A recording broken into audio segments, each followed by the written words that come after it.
I think I'll welcome Nipawa here because they don't need to hear all that. So welcome Nipawa for, just stop. That's a terrible idea, those lights.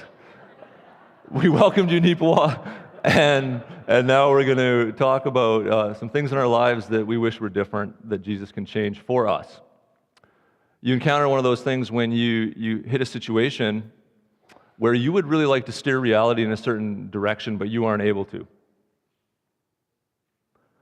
So it sounds really dramatic, and oftentimes it is. You're stuck in some sort of a mess, and you know what you want reality to do. You want it to pivot and move in that direction, but you can't do it. You're lacking what you require to make that happen. So it can be really dramatic, but sometimes it's not. Like it probably already happened in kids' church. We saw a number go up during one of the songs. That meant that there was some volunteer in our kids' service that was trying to bring something to a situation and they couldn't change reality. There was a baby crying, let's say, and they didn't have what it took. And there's the baby being held up in the back row. Look at that little shaver, all good now. So they didn't have what it required to change reality. They wanted that child to be quiet so that Chris could enjoy the service, and they couldn't do it. But presumably what happened, and we have a witness here, as it would turn out, that when Dad came and got Junior, the little one, Dad had what was required to change reality. And it's uncanny when you see it happen so fast. We don't really think about it much, how somebody can be like, shh, shh, quiet, there, it's okay. And nothing happens. And then somebody with authority, and I'm not talking about like the heavy-handed authority, but authority is the ability to change reality in the moment in a direction that you want it to go. That's what authority is. You have authority in those moments where you can change reality and put it in the direction that you want it to go. So somebody with authority comes and picks up their child and says, they're there, and they're not even like halfway up, and the tears have ceased. You see that later in life too. You've gone through some grief or depression or sadness, it's been a tough situation, and somebody will come along beside you and they'll maybe put their arm around you and they'll give you some advice, they'll give you some comfort, and they'll spend 5-10 minutes with you, and they leave and you feel exactly the same as when they came. Their words did not change reality at all. And then somebody else comes, puts their arm around you, says exactly the same words, and you feel better. And you feel hopeful. What's going on there is one person has authority and one person doesn't have authority. You see this with animals. We have a dog named Penny, and about half of the people in our home have no authority over Penny. So she gets out of her little dog run and she's on the front steps and she does this little tap dance with her feet and she won't budge.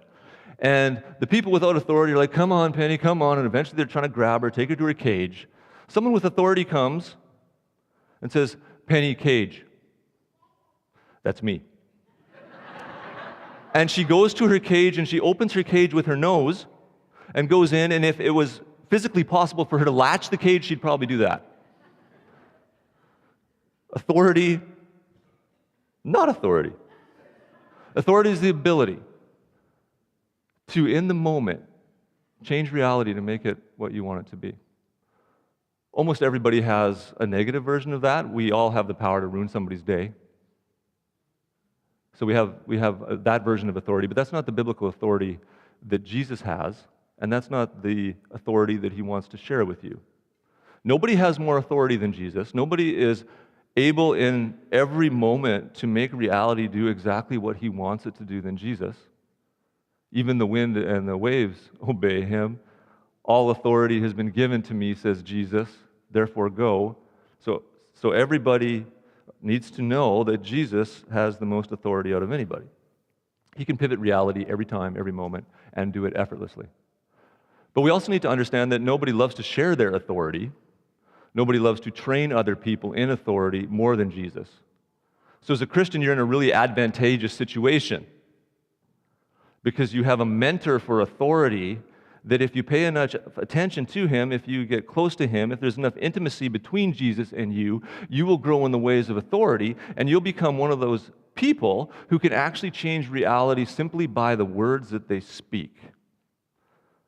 Not one of those people who tries to comfort and encourage and it just doesn't make a difference. You become one of those people who is able to transform how somebody feels just by your words. It's incredible how moms and dads have this authority, right? Your mom can be 95 years old and frail and feeble, and she says something negative, and it can wreck you. And everybody else is, why do you care? Well, she's got authority over you. In the same way, if she comforts you, she cannot do anything physically to protect you from harm. Like, realistically, there's not much she can do to back up her authority, but she's got it. As we're mentored by Jesus, we get to become, say, parents to each other, speaking with the authority of fathers and mothers to children, shaping them powerfully. Jesus shows us how. We're now in Mark 1, verse 21, and we're going to see a lot of things in this section. All of them are pretty fascinating. I'll try and restrain myself, but at the end, we're going to come back to authority, and then one other thing as we move into communion. So with an ear tuned to Jesus' authority and how you might grow in your own authority, let's move through this. They went to Capernaum. That's Jesus and the disciples that he recruited. If you were here last week, you heard about that. Capernaum. And when the Sabbath came, Jesus went into the synagogue and began to teach. You don't just walk into a synagogue and do that. It's not an open mic at a synagogue. You are invited. So he's recognized as a teacher of some ability that has something to say. People want to hear him. People were amazed at his teaching because he taught them as one who had authority, not as the teachers of the law. Authority in this verse is not the full-scoped authority that I've talked about, the ability to change realities for people. We're getting there. But this is getting pretty close to that already. The authority that they're amazed at here is when Jesus is teaching, he's not saying, as he goes through the Bible, the commentators have said, da-da-da-da-da. Moses says this, Rabbi so-and-so says this. He's just telling them what the Bible means on his own authority. And they're not used to that, because that's a risky move. But he's so connected to the Father that the Father gives him gifts out of Scripture, treasures that are both old and new that he can share with people. And so they're amazed at this, because it doesn't freak them out in the synagogue. They're not going, who is this heretic? They're like, wow, this is really fresh. This is actually worth paying attention to. It's not that it's clever. It's not that he's funny. It's not that his anecdotes are any better. It's just there's some weight there that's putting pressure on their lives to change their lives. And they're not used to that. It's not doing it as a teacher of the law or a scholar. There's some kind of punch there. Authority. Just then a man in their synagogue who was possessed by an impure spirit cried out. We'll get to what he says in a second. But understand the social reality in that time. You didn't synagogue hop. You didn't go to this synagogue on this Saturday and this synagogue on this one and kind of do that thing. You didn't have a cabin you went to on the weekends. You didn't have your kids in soccer. So what I'm saying is they know this guy.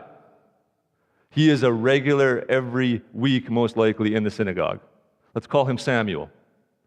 Samuel would sit in the same chair all the time. Some of you guys do that, but Samuel would sit in the same chair every Sunday. You'd be able to spot him, and he would say the verses, and he would listen, and he would do all the synagogue stuff, but never has this happened.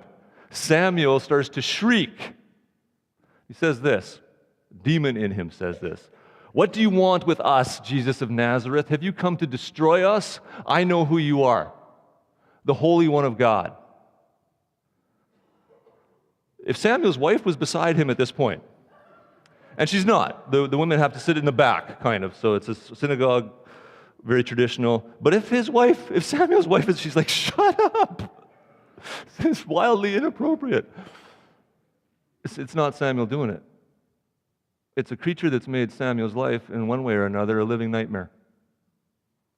And whether he's aware of voices in his head or whether they're just so subtle that they shape his reality, there's something up with Samuel that's really, really dark. Really, really scary. And it's intriguing that he's been, let's say, in church every week of his life. But then Jesus, with his authority, shows up And it's like hell has to break loose before heaven breaks loose in a way. This conversation that the demon has with Jesus is really interesting. When we read about the way that exorcism worked in the ancient world, here's how they did it. If you were an exorcist, you would try to get control over the demon by getting the demon to reveal its name to you. So you have this conversation with the thing in Samuel that's talking to you, and you're constantly trying to say, what's your name? What's your name?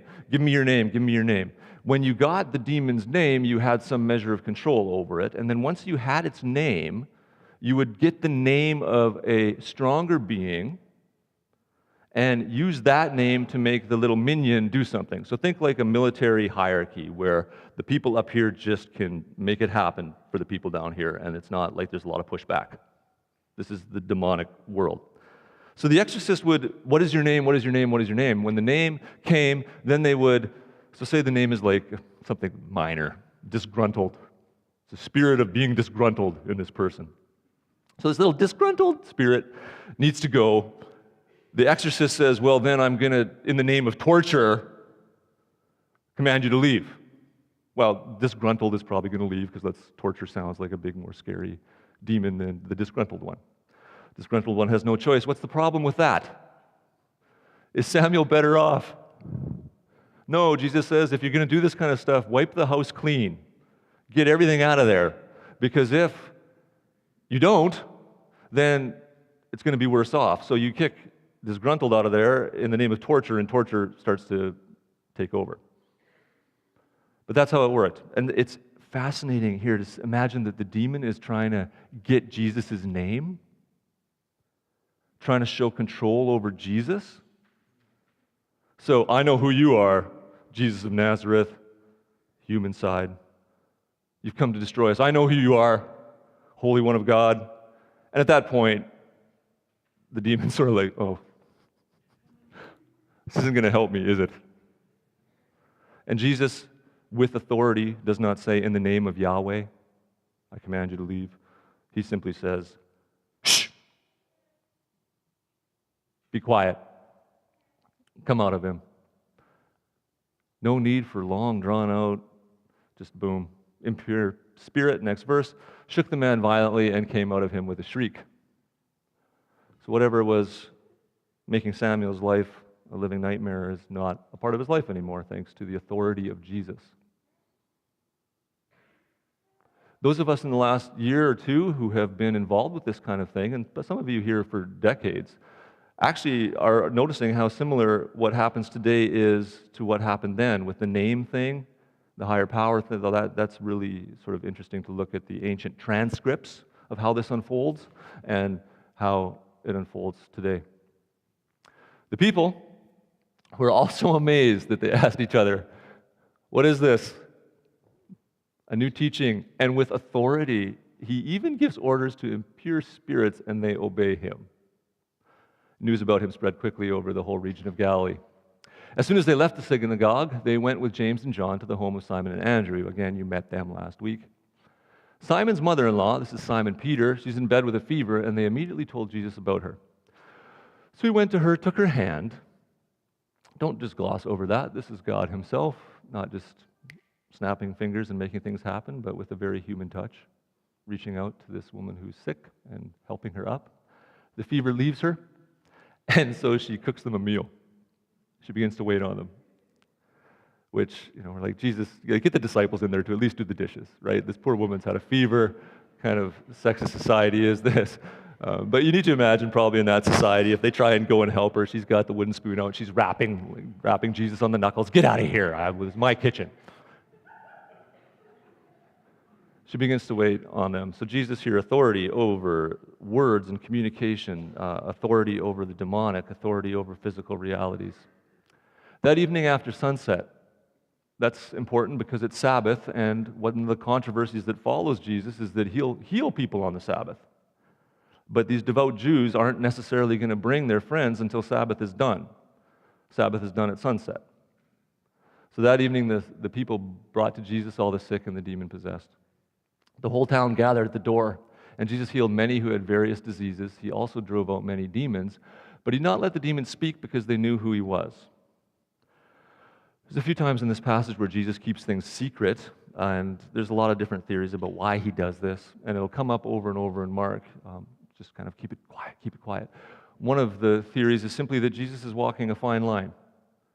He's a subversive rebel in a Roman-dominated society, and he really needs to make sure he doesn't get crucified ahead of time. So he has to keep things a little bit quiet. This is why and some think why he moves from rural place to rural place and doesn't go to a big city till the very end. He's just farther away from Roman power. Another theory is that he's replacing the temple. The temple is where healing happens. The temple is where purity is given. There's going to be devout Jews that are even more inflamed if Jesus starts doing this and gets a reputation for this, so he says to keep it quiet. When he heals a leper later on, you'll see more of that purity side of it. Very early in the morning, while it was still dark, Jesus got up, left the house, and went off to a solitary place where he prayed. Simon and his companions went to look for him, and when they found him, they exclaimed, "Everyone's looking for you." Big crowd the night before, Jesus is healing. It's just this buzz around what's happening in the life of Jesus and his entourage. He goes off early that morning. It's been a short night for Jesus. He gets up and he prays. The disciples are like, "Where are you? We've got something good going on here. This is what we've been waiting for. There's a movement happening." And Jesus' reply is, in verse 38, he says, "Let's go somewhere else." So let's not stay where the buzz is. Let's not stay where I'm popular. Let's not stay where there's a crowd. Let me go somewhere else and do something there. Let me go to nearby villages so I can preach there also. That's why I've come. So he traveled throughout Galilee, preaching in their synagogues and driving out demons. What I want you to see in that text is that when Jesus is in the quiet place, solitary, by himself in the morning, he gets a vision of his life that's countercultural. Because the culture would say, and his disciples are saying, let's grab this momentum, let's propel it forward, let's go. But in the quiet place, when it's just him and the Father, alone at night, he gets a vision of his life that is countercultural. In that quiet moment, something comes to him from the Father as he's praying that keeps him from drifting into being like everybody else. So what I want to do with your permission here is meddle a little bit. Because I think some of us have a vision for our lives that does not come out of the quiet place. We have a vision for our lives that just comes from culture, and we drift towards it, and it's stopping us from significance, but it's also stopping us from having authority, because you gain authority when you do something different. When not everybody has authority, but if you just drift the way culture is going, you're robbed of that a little bit. So I could, in this, talk about, in the quiet place, you might be given a vision about immigration or war or politics, and I'd keep it at arm's length. But let me bring it right down to the vision for our lives that we have here in 2019 in Portage la Prairie, and decisions that you actually do make and have to wrestle with. So let's talk about the vision that you have for retirement. The culturally informed vision is this: work as hard as you can early on so that you can put enough money aside so that you can retire early, and then you can just kind of take it easy and leave a big pile of money to help your kids when you die. This is basically it. And there's fear in there, and there's all this kind of standard of living stuff, but that's the cultural thing. And if you don't get in the quiet place with Jesus, that's where you'll end up. Because that's where your culture will take you there. And I don't need to spend a lot of time explaining if that's good or bad. I'm trying to say, that's where your culture will take you. Security, standard of living, the cultural buzzwords that you'll just end up with. In the quiet place with Jesus, though, you may get a vision for your life that's so very different than work hard. Maybe he'll tell you to play hard in the kingdom. Maybe he'll tell you, never retire, keep working for the kingdom your whole life, using all that wisdom that you've gained to become ever more increasingly fruitful as you get older. Maybe that's the vision he'll give you in your quiet time.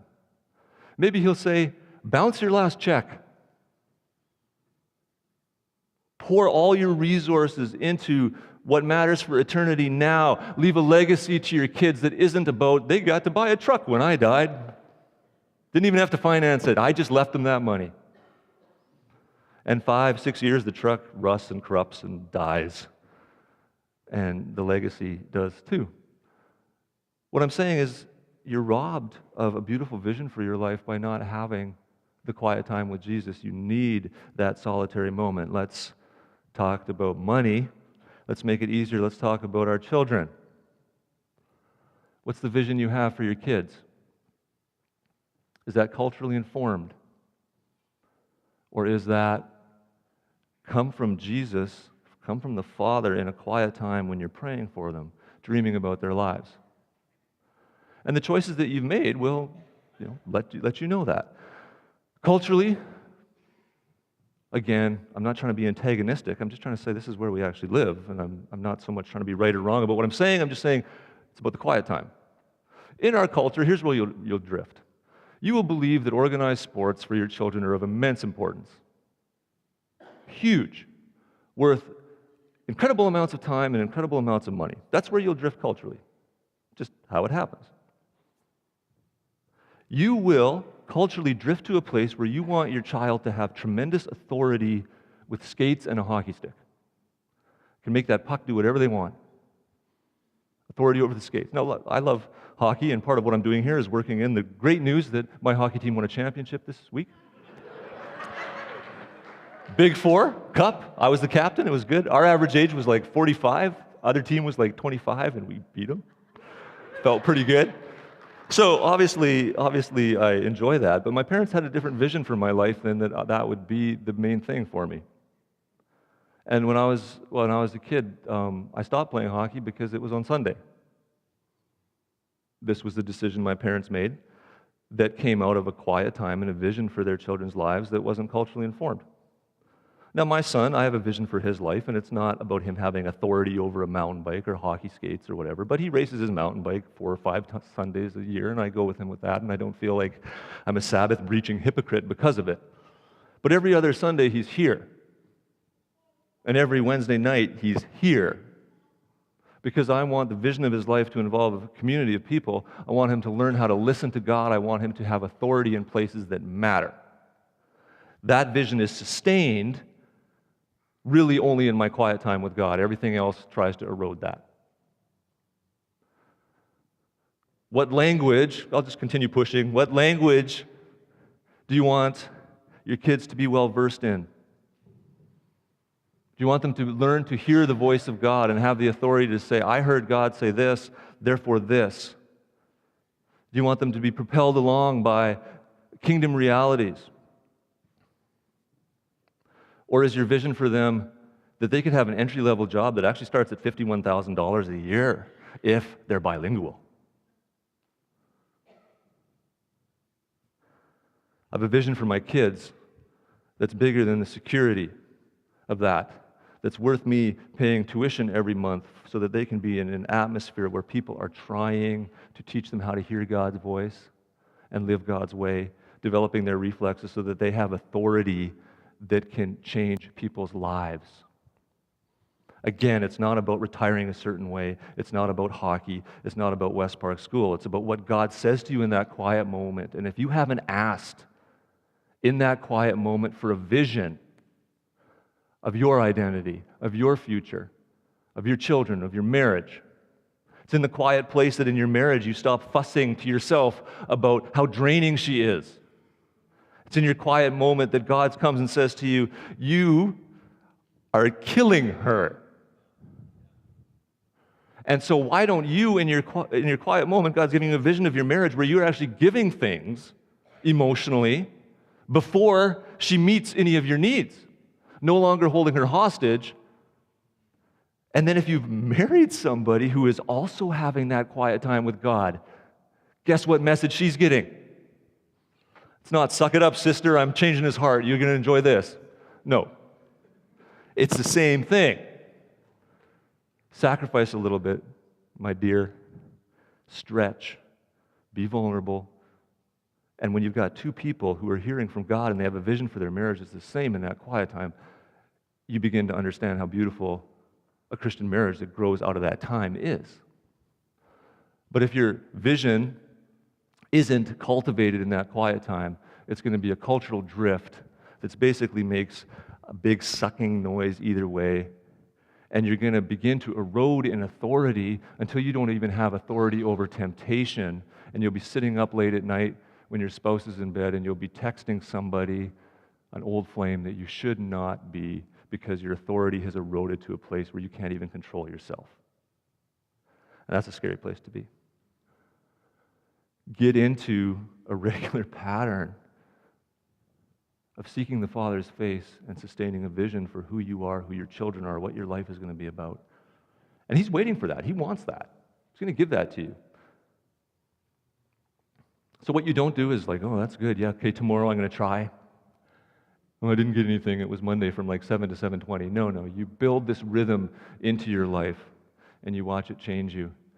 See, it's very hard to do Christian things without a vision of how beautiful it's going to be. It's very hard to do Christian things without an emotional response of intimacy to Jesus' nearness.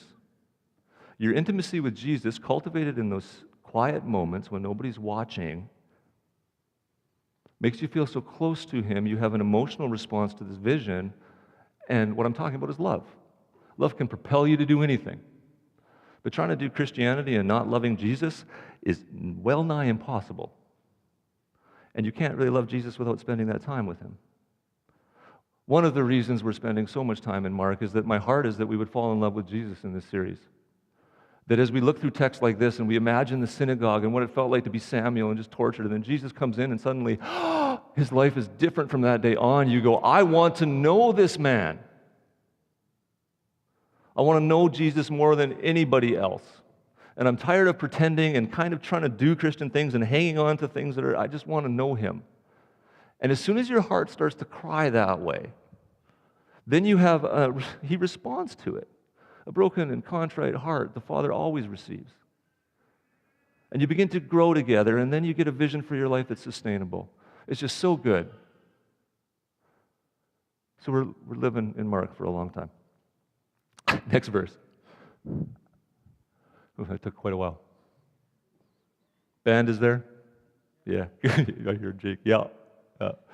All right, how will we do this? I'll go through this quickly, then we'll do communion. Yeah, here we go. A man with leprosy came to Jesus and was begging Him on his knees, if you're willing, you can make me clean.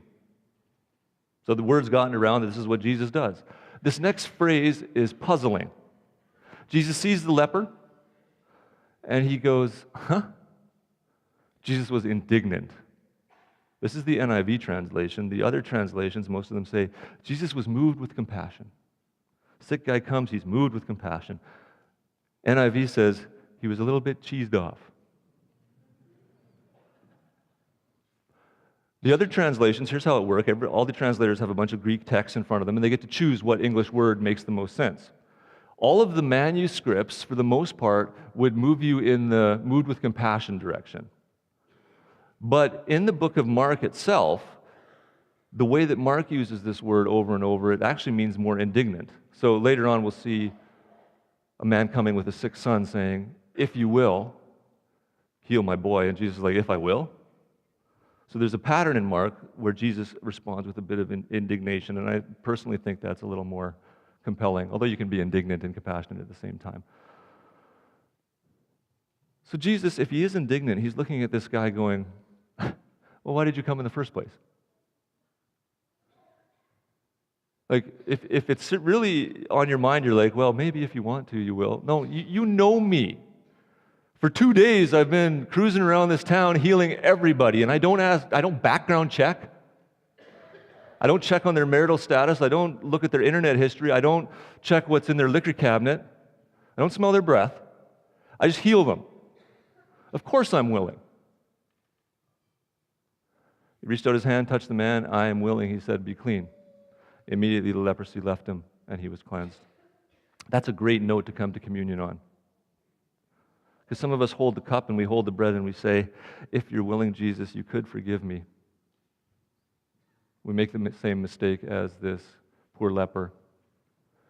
Jesus intentionally left Himself no choice when it comes to Him forgiving you. He just does it.